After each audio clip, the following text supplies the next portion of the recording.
Questions 1 through 10 on the 2004 Grade 12 AMC 12A. Alicia earns $20 per hour, of which 1.45% is deducted to pay local taxes. How many cents per hour of Alicia's wages are used to pay local taxes?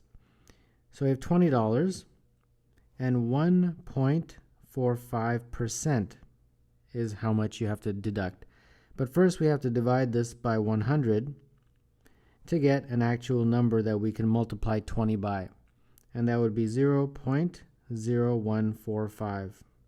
And then you take the 20 and multiply it by this 0.0145. And that will give you 0.29. Now remember, this is in dollars, so this is the equivalent of 29 cents.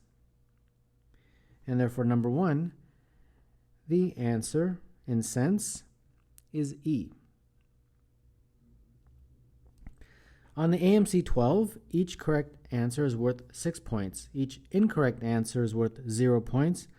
And each problem left unanswered is worth 2.5 points. If Sherilyn leaves 8 of the 25 problems unanswered, how many of the remaining problems must she answer correctly in order to score at least 100? So correct, you get 6 points. Incorrect, you get 0. And unanswered, you get 2.5.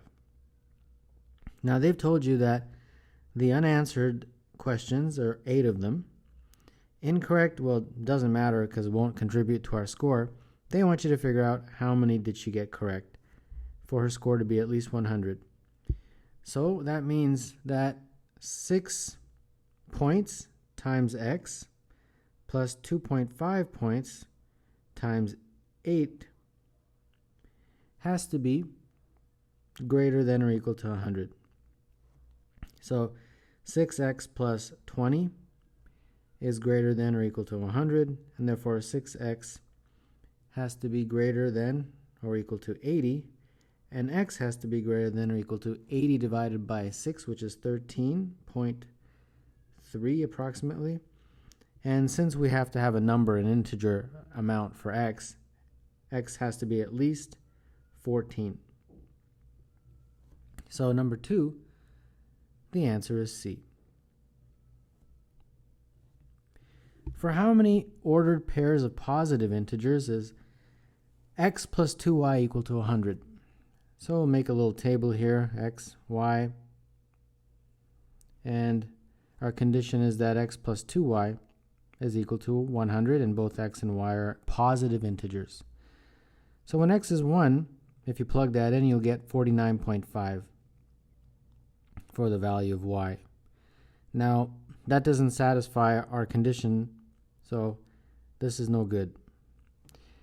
If x is 2, we get 49, so that's good.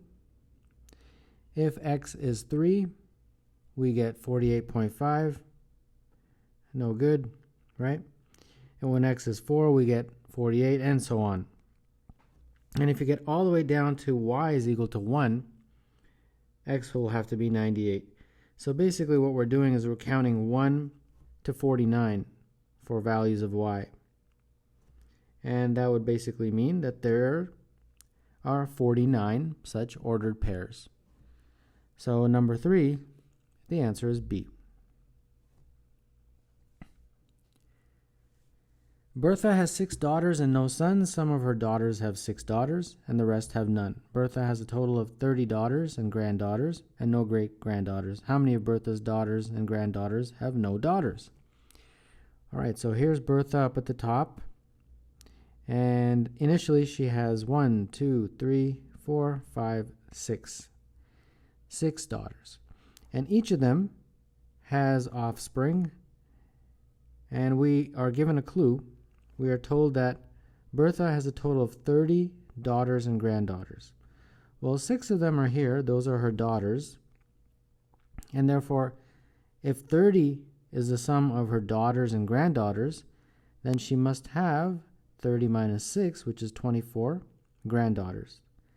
Now I've got to distribute these 24 down here, but remember, there's a rule that her daughters have 6 daughters. So how can I distribute them so that it equals 24? 6, 6, 6, and 6, 0, 0, like that. Now we get to the final part of the question, which is how many of her daughters and granddaughters have no daughters? Well, let's just first look at her daughters. This daughter and this daughter have 0 children. So those two, I put that over here, have no daughters. And then there's an important clue that Bertha has no great granddaughters. So that means this generation is essentially 0. So 0, 0, 0, 0. That means all of these 24 granddaughters have no daughters. So that's 24. So 2 plus 24 is 26, and that accounts for all the people that have no daughters. So number 4, the answer is E.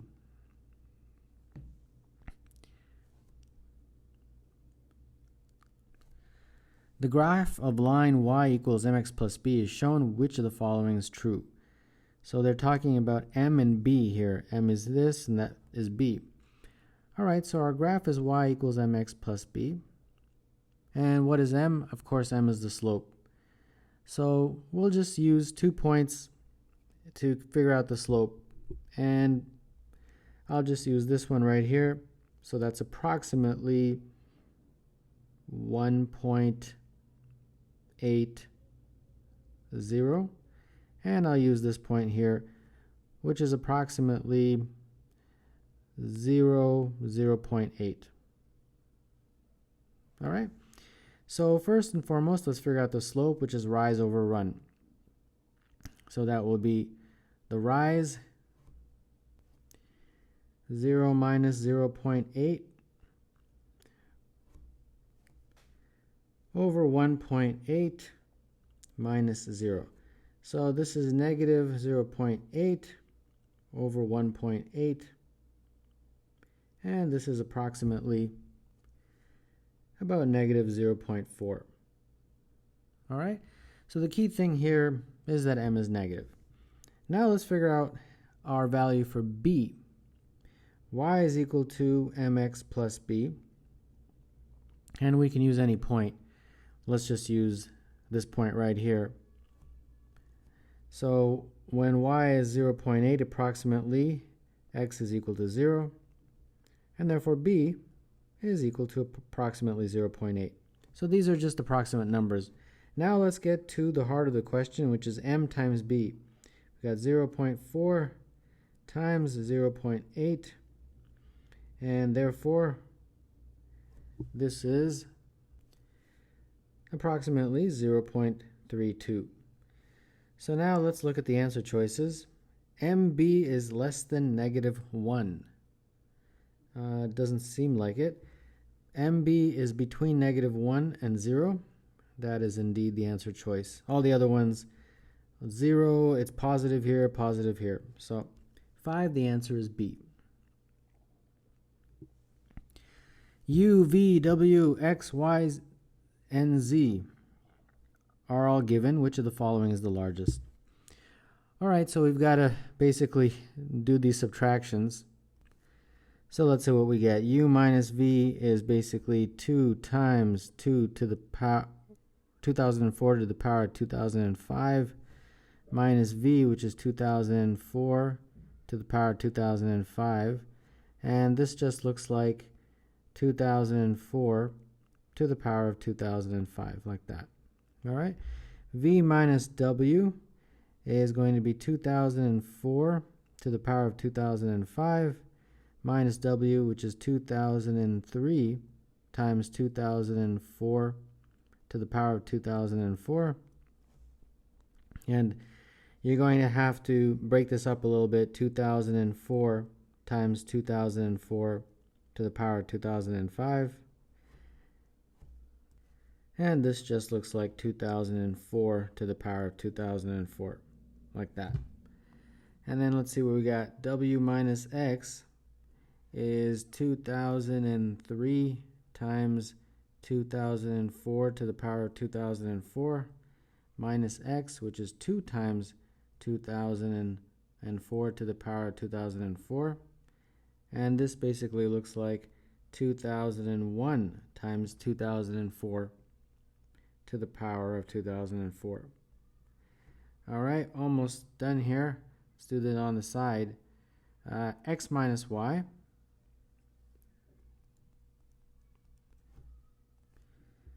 Two times 2004 to the power of 2004 minus 2004 to the power of 2004, and that just gives you 2004 to the power of 2004. And we've got one more, and that's y minus z, and that's 2004 to the power of 2004 minus 2004 to the power of 2003. And this basically, you have to break this up here. 2004 times 2004 to the power of 2003, like that, minus 2004 to the power of 2003, and this just becomes 2003 times 2004 to the power of 2003. All right, so a lot of math there, but we now have to figure out what is the largest. So let's look at these all. Let's get them all on the same screen here. So we've got this guy here. We've got this one. Let's see here. This one, and this one. And if you look at these, you'll see that the largest one of these is A right here. 2004 to the power of 2005.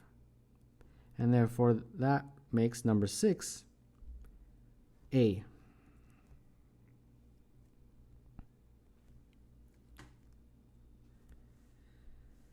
A game is played with tokens according to the following rule. In each round, the player with the most tokens gives 1 token to each of the other players and also places 1 token onto the discard pile.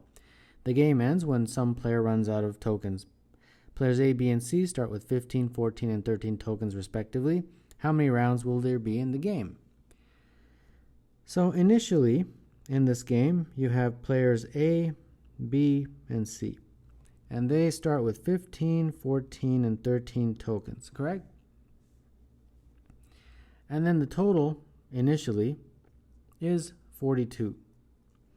Now, after round 1, you basically have the following situation. The person with the most has to give 1 to each of the others. So this becomes 15 and this becomes 14. And in addition to giving 1 to each, he also has to place 1 in the discard pile. So that means he actually goes down by 3. So it becomes 12, 15, and 14. Total there is 41. In round 2, same thing happens, but this time the player with the most is 15. So that player goes down by 3. The others go up by 1.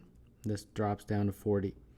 And similarly, for 3, this would be 12, 13, and 14. This goes up down to 39, and so on. 4, 5, 6, this goes down to 11, 14, and 13.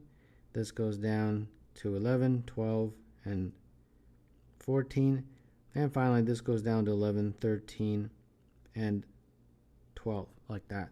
And these totals are 38, 37, and 36. Now, this game ends when a player reaches 0. So who's the lowest in this first round? Well, it's the guy with 12. And then in the second round, the person with 12 is the lowest, and so on. Round 4, the person with the lowest has 11. Round 5, the person with 11 has the lowest. And similarly in round 6. So if we were to make a little table on the side, well, we have row and the lowest. In row 1, the lowest was 12.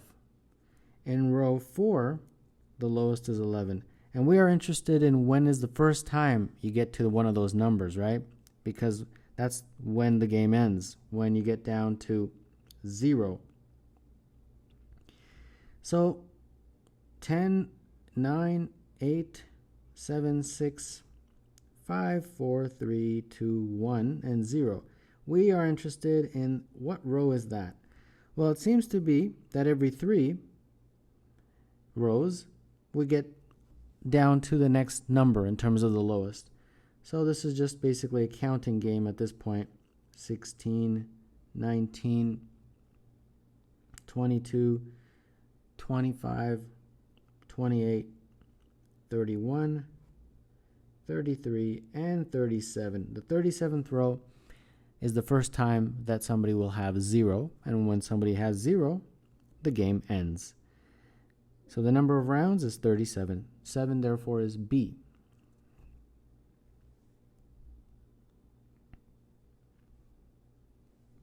In the figure, EAB and ABC, those angles, are right angles. AB is 4, BC is 6, AE is 8. And AC and BE intersect at D. What is the difference between the areas of triangle ADE and BDC? So in this question, they want you to find the difference between the triangle ADE and the area of BDC. So I'm going to label these sections. I'll call this section X, this section Y, and this section in here Z. Now, ADE, if you look at this, is basically X, according to the way I labeled it. And triangle BDC is Y, according to the way I've labeled it. So we can figure out this with the numbers that they've already given us. So first let's look at X plus Z. Those two regions basically make up this big triangle right here on the left side. And that is 1/2 base, which is 4, times height, which is 8. And therefore that is 2 times 8, which is 16. So that's X plus Z. Now, Y plus Z is this triangle here on the right side. And that can also be figured out because they give you the dimensions 1/2 base, which is 4, times height, which is 6. So this is 12, X, Y plus Z. Now, if you take this one and you subtract them, you'll get the following. X plus Z minus Y minus Z is 16 minus 12. The Z's cancel, and you just get left with X minus Y is equal to 4. And X minus Y is exactly what they want you to figure out. So the answer to that is 4, and therefore this question number 8, the answer is choice B.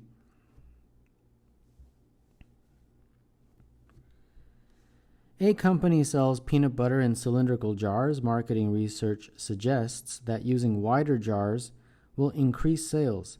If the diameter of the jars is increased by 25% without altering the volume, by what percent must the height be decreased? So they have a scenario where you have initially a cylindrical container, and they want you to basically make it wider like that. And the hope is that by doing that, you'll get more sales. So the volume in the first one and the volume in the second one must remain the same without altering the volume. So how do you figure out the volume of a cylinder? It's pi r squared times the height. And of course, it's the same thing over here. And I'm going to use small r here and big R here, small h and big H, because the radius is smaller in the first one and the height is smaller in the second one. Now they tell you that the diameter, they increased it by 25%. So the diameter went from D to 5 over 4D. Now if that's the case, then that means the same thing happened with the radius.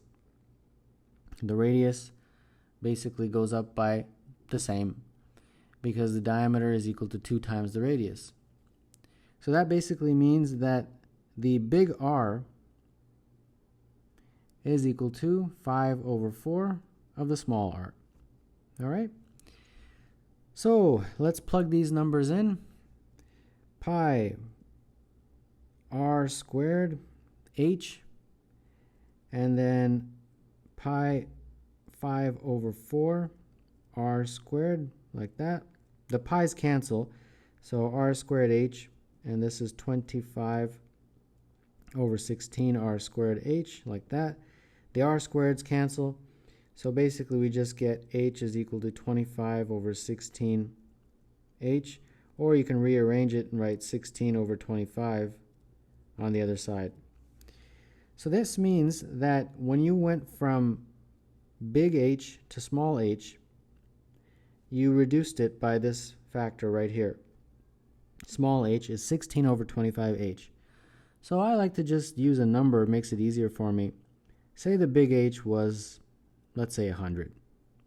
That means small h is 16 over 25 times 100, which is 100 divided by 25 is 4. 4 times 16 is 64.